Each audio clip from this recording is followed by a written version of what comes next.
Bonsoir à tous, merci de vous joindre à nous sur Canal Algérie. Quelques jours nous séparent du mois sacré du Ramadan. C'est pour cela que nous avons justement choisi de consacrer cette émission aux jeûnes chez les malades chroniques. En effet, le jeûne n'est pas toujours sans risque pour les patients souffrant de diabète, d'hypertension artérielle, d'ulcère gastrique ou encore de maladies nécessitant une prise médicamenteuse à plusieurs reprises. Dans cette émission, nous allons justement tenter de vous éclairer sur la possibilité de jeûner ou pas lorsque vous souffrez d'une maladie viscérale et de l'importance de revenir à chaque fois à son médecin traitant qui lui seul saura vous conseiller.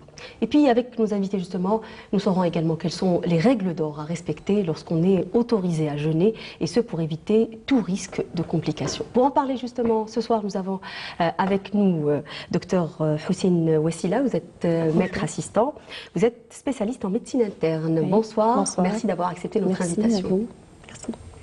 Nous recevons également avec nous ce soir Dr Lamchi Azdine.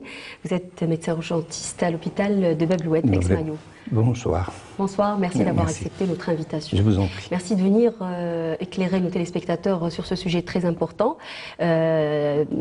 Pour tous les Algériens, quasiment tous les Algériens, accomplir le troisième pilier de l'islam est très important, mais cela n'est pas sans risque, comme je le disais à l'instant, pour certains malades, notamment les maladies chroniques que je citais à l'instant. Alors, docteur Lamchi, est-ce qu'on peut savoir justement quelles sont les personnes à qui on déconseille de jeûner ? Les personnes auxquelles on déconseille de jeûner, c'est des personnes grabataires qu'un écart de traitement de prise médicamenteuse leur serait préjudiciable, morbide. Donc dans ce sens, ces personnes-là devraient à chaque mois de Ramadan s'approcher auprès de leur médecin traitant pour lui demander conseil pour le mois de Ramadan. Pourquoi ? Parce que le mois de Ramadan est un mois, c'est un jeûne qui s'inscrit dans la longueur, 30 jours c'est beaucoup. Donc parfois il y a un programme, pas un programme, il y a des effets secondaires qui peuvent s'instaurer parce qu'on n'a pas pris convenablement notre traitement pendant cette longue période. Oui. Est-ce qu'on peut citer justement ces maladies? Est-ce qu'on peut les montrer du doigt? Qui sont ces malades à qui on déconseille justement? Enfin, ces malades, c'est ceux qui présentent des maladies chroniques. Et ces malades peuvent présenter généralement un diabète, qu'il soit type 1 ou type 2, les hypertendus, par exemple les malades qui présentent des AVC, des infarctus du myocarde, et même ces malades peuvent avoir toutes ces pathologies intriquées. C'est-à-dire qu'il peut ne pas avoir qu'une seule pathologie, il peut avoir 2 à 3 pathologies intriquées. Et c'est ça qui est encore plus grave et qui rend les choses et la gestion de la maladie encore plus grave. Oui. Les personnes aussi qui prennent plusieurs prises médicamenteuses par jour, qui ne devraient pas arrêter leur traitement justement, comme par exemple les épileptiques ou encore les parkinsoniens. On peut les citer également? Bien sûr, parce que ces malades, ils doivent suivre une chronologie de la prise. C'est-à-dire qu'ils doivent, par exemple, entre 2 prises, il faut qu'il y ait 8 heures à 12 heures, ils doivent respecter cette chronologie. Donc, alors que le mois de Ramadan, on sait bien actuellement, on n'a que pratiquement 7 à 8 heures de temps. Donc, je ne pense pas que l'accent du traitement pourra agir. Il va y avoir des répercussions très néfastes. Absolument.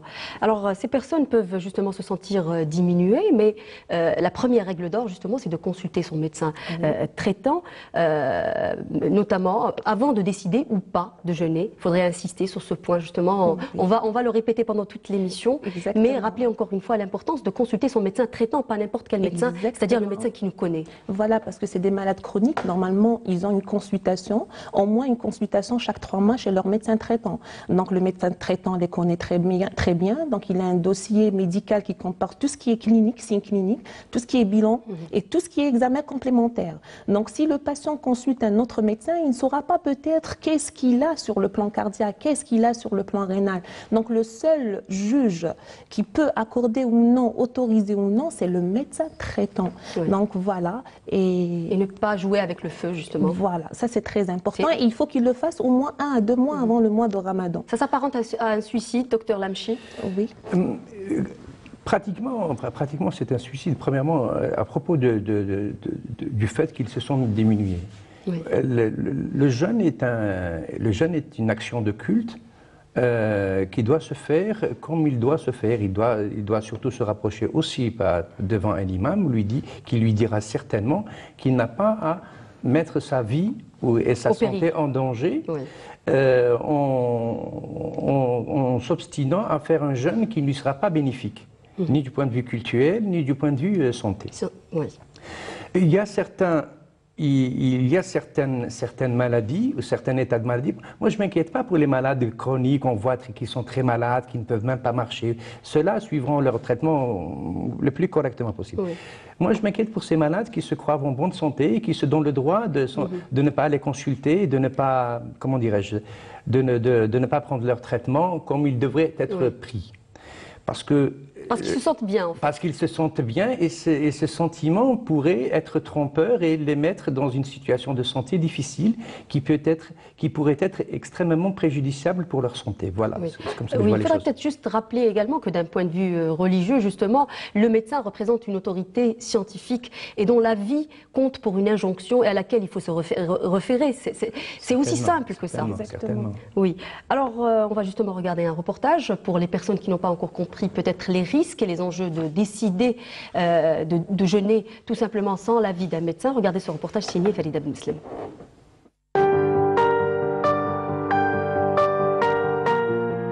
Si en général, quand on est en bonne santé, il nous est conseillé de jeûner, cela pourrait au contraire altérer la santé de certaines personnes ayant une maladie chronique telle que le diabète ou l'hypertension.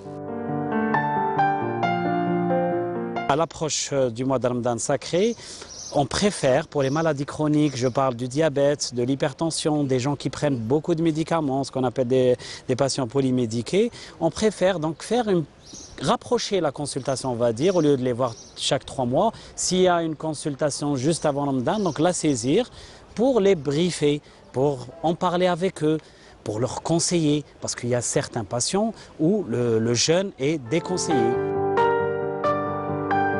Pour ne pas mettre sa santé en péril, il est nécessaire d'aller voir son médecin avant de prendre la décision de faire ou pas le ramadan. طبيب نشتغل ندير كونترول عنده في قريب رمضان نزيد نروح نولي عنده نقولوا كيف الكريم يقول لي شوف انتم اللي مرضى كرونيك كريم انت ما تصومش انا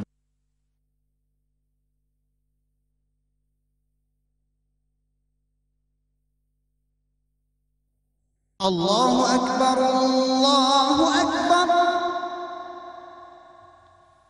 أشهد أن لا إله إلا الله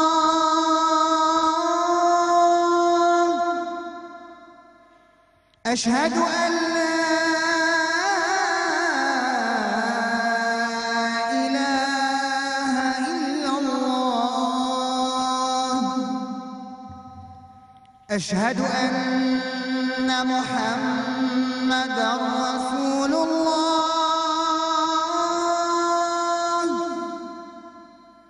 أشهد أن محمدًا رسول الله حي على الصلاة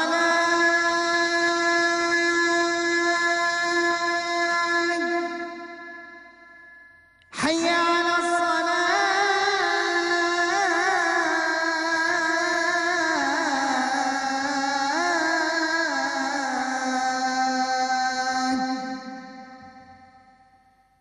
حي على الفلاح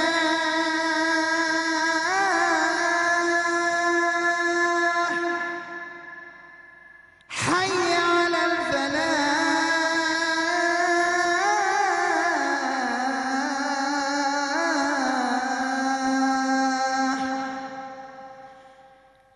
الله أكبر الله أكبر لا إله إلا الله اللهم رب هذه الدعوة التامة والصلاة القائمة آت محمدا الوسيلة والفضيلة وابعثه مقاما محمودا الذي وعدته. انا ما نصومش صمت هكذا يبست راسي وصمت. ما قال لي طبيب وكان ربي عطاني يعني عطاني قوة، يعني لقيت روحي يعني بيان صمت. مي بليزون بليس ننقص، وليت ما نقدرش نعيا نتفابلا، وتريتمون ما يكفينيش في الليل، الوقت ما كانش في الليل. كيفاش تاخذ الدواء تاعك؟ صعيب شوية، عندي 6 دواوي 7 دواوي في النهار، ما نقدرش ناخذهم في لانوي كامل. ضيق الأولى عندي القواط، ومن بعد عندي القلب، ومن بعد لا طونسيون، ومن بعد لاكوت. هادو من 4 هادو نداوي عليهم. حاباك دي فوا ما يكفينيش الوقت. Leur dire plutôt, déconseiller de jeûner pour leur santé, pour ne pas déséquilibrer par exemple leur diabète, pour pouvoir prendre les médicaments d'une façon correcte, donc une bonne observance, et on en parle avec eux. Bon, il y en a qui acceptent, il y en a qui vous disent oui, mais en fin de compte ils ne vont pas le faire. Voilà, et il y en a qui vous disent carrément non, il ne faut pas tenir le jeûne, il faut pas... C'est sacré. Voilà, et donc là, on est obligé d'anticiper. Et donc d'anticiper que le patient va jeûner et donc lui donner les conseils nécessaires. Avant de jeûner, sachez qu'il existe de nombreux paramètres et de directives à prendre en considération. Alors, je pense que nous avons vu des témoignages qui reflètent un peu cet entêtement, cet aspect que vous développiez tout à l'heure, docteur Lamchi, sur les personnes qui se disent on se sent en bonne santé, alors qu'en finalité, il y a des dessous et on ne se rend compte en fait qu'après coup. Exactement, il y a des dessous qui sont clairement identifiés par des documents, les différents examens et les constatations du médecin, qu'on appelle l'examen clinique, qui signe un état clinique. Ça veut dire comment est réellement sa santé et qu'est-ce que leur rapporte le traitement qu'on leur donne. Oui. C'est ça qu'ils devraient comprendre. Oui. Alors pour revenir un peu pour les personnes autorisées, enfin, on parle des maladies chroniques d'une manière générale, mais je pense que le plus gros va être sur le diabète et l'hypertension, parce que ce sont des maladies liées directement peut-être à l'alimentation durant ce mois sacré. Alors pour les personnes qu'on va autoriser par exemple de jeûner, comment ça se passe? Est-ce que ça se passe en négociation avec le médecin? Est-ce qu'il y a un éclairage? Comment ça se passe, docteur? C'est plutôt, je trouve qu'il faut planifier ça. Il faut planifier ça bien avant le mois de Ramadan, comme on a dit tout à l'heure, 1 à 2 mois avant. Planifier, c'est-à-dire déjà, il faut expliquer aux patients que votre état général, est-ce qu'il permet ou non. S'il le permettra, c'est bon, vous pouvez faire carême, mais si on ne vous autorise pas, c'est-à-dire là, il faut discuter avec les malades des risques qu'il peut courir. Un véritable éclairage, en fait, des risques, des enjeux. Des risques, des enjeux, qu'est-ce qu'il faut faire. Il faut prendre, par exemple, quand vous avez des céphalées, il faut prendre votre tension artérielle. Quand vous ne vous sentez pas bien, il faut se piquer au moins 3 à 4 fois par jour. Donc, ce sont des recommandations. En quelque sorte, c'est planifier cette stratégie et essayer d'éclaircir comment s'y prendre. Est-ce que ça ne se prépare pas? C'est-à-dire, on va essayer quand même de faire un régime, par exemple, avant le mois du Ramadan, essayer d'équilibrer, par exemple, son diabète ou son hypertension. Est-ce que ça peut se faire comme ça? Ça dépendra des cas. Exactement. Exemple, il y a par exemple en gastroentérologie, il y a certaines maladies comme la rectocolite ulcéro-hémorragique ou la maladie de Crohn là, qui demandent une hygiène de vie, une hygiène alimentaire très particulière. Oui. Et il est préférable parce que le problème du mois de Ramadan, nous avons toute une vie, enfin tout un décor familial qui change avec un régime alimentaire qui change, avec des habitudes qui changent. Tant mieux pour la vie festive du mois de Ramadan. Pour les personnes saines, mais pour les malades graves, pour les malades chroniques qui ont un dictat d'hygiène de vie et d'hygiène alimentaire très particulier, ils devraient faire attention à ça. Oui. Donc c'est important. En fait, quand je parlais de cet aspect de négociation, je voulais dire surtout d'accepter peut-être certaines concessions, que le malade fasse attention, par exemple, d'abord par rapport à l'alimentation, mais il y a aussi ce que vous disiez à l'instant, prendre peut-être sa glycémie capillaire, avoir intention de mettre à portée de main, voilà des réflexes de ce genre. Accepter aussi de rompre peut-être le jeûne à une encablure du Aden. Exactement, c'est ça, parce que c'est ce qu'on appelle l'éducation thérapeutique. C'est une éducation que le médecin fait tout au courant, c'est-à-dire du suivi. Et on insiste dessus, surtout avant le mois de Ramadan, parce qu'il y a, comme l'a dit le collègue, le confrère, il y a un chamboulement d'habitudes alimentaires, etc. Donc, ce qui fait, nous, on essaye d'insister sur les points les plus importants, c'est l'alimentation. Et vous savez que c'est très difficile de faire une éducation thérapeutique. Parfois, le patient même, il ne fait même pas son régime sans sel, demi-salé. Alors, on essaye... Nos patients ne sont pas disciplinés, finalement. Ils sont pas... Voilà. C'est un peu ça, c'est-à-dire ils ne sont pas vraiment très disciplinés. Ils vous disent, oh, vous savez, j'ai fait... Généralement, ils font un régime alimentaire juste avant de faire les examens biologiques, la glycémie. Pour qu'on leur permette de Exactement. C'est-à-dire les 3 semaines avant, ils commencent à insister un peu sur le régime, comme ça, ils ramènent un bilan qui est correct et voilà. C'est très difficile. Il faut insister sur l'éducation thérapeutique c'est-à-dire pour laquelle le patient doit être impliqué, l'entourage, le médecin, donc tous ces gens-là doivent être impliqués dans l'éducation. Et l'éducation, c'est pas que avant le mois de Ramadan, c'est toute l'année. Chez les diabétiques, par exemple, ils viennent nous dire que je tiens strictement mon régime, et quand on voit, il y a un examen qu'on appelle l'hémoglobine glyquée.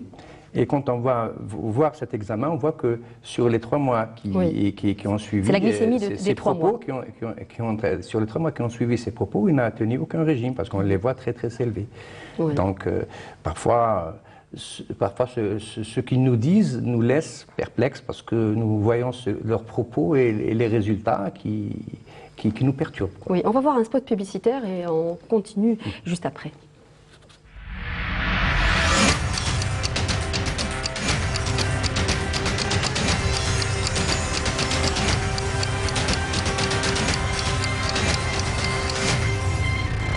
Santé Mag vous est présenté par Saïd Al.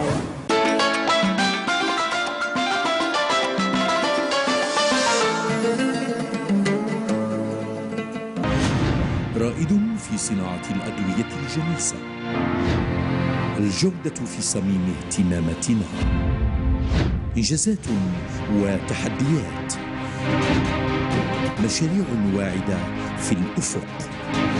ثقتكم هي قوتنا، خبرتنا في خدمة صحتكم. سايدان، مؤسسة في أوج النمو.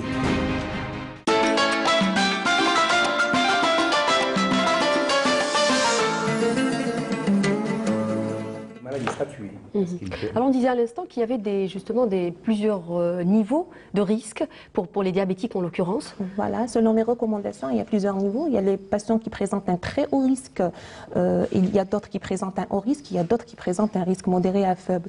Les gens qui présentent un très haut risque, c'est-à-dire ce sont les gens qui sont diabétiques type 2, qui ont fait déjà des hypoglycémies itératives, ou bien une hypoglycémie sévère, ou bien une acidocétose 3 mois avant le mois de Ramadan.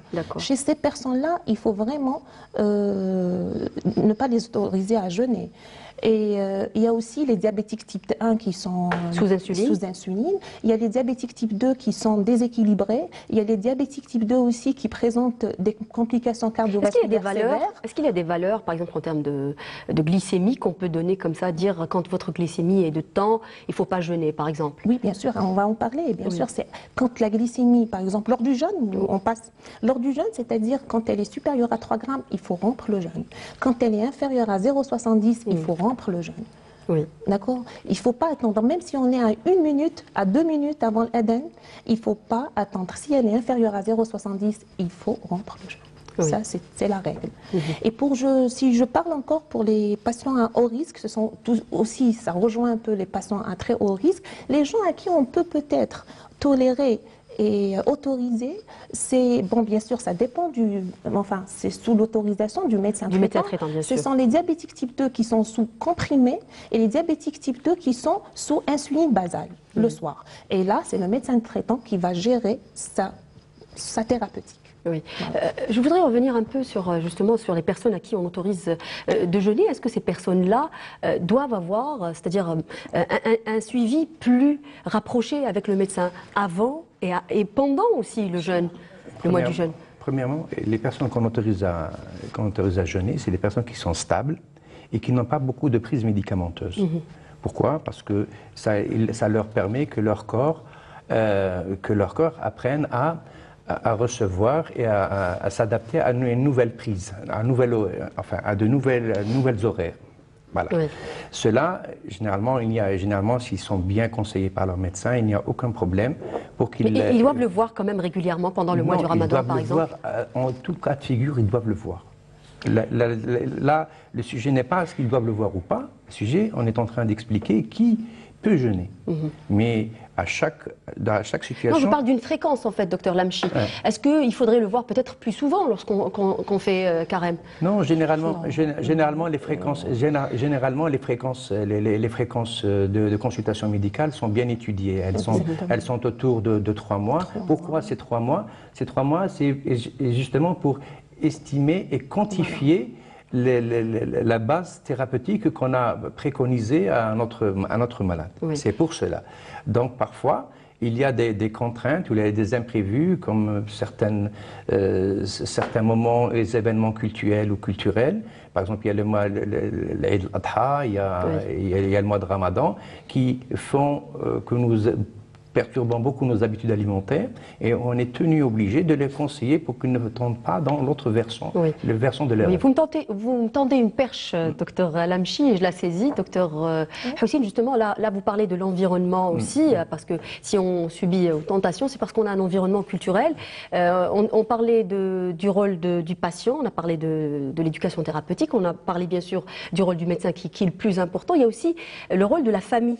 N'est-ce pas? La famille aussi a un rôle positif en principe à jouer. Bien sûr, le rôle de la famille, c'est-à-dire le mois de Ramadan, il faut que la famille, si le médecin n'autorise pas le patient à jeûner, il faut qu'il collabore.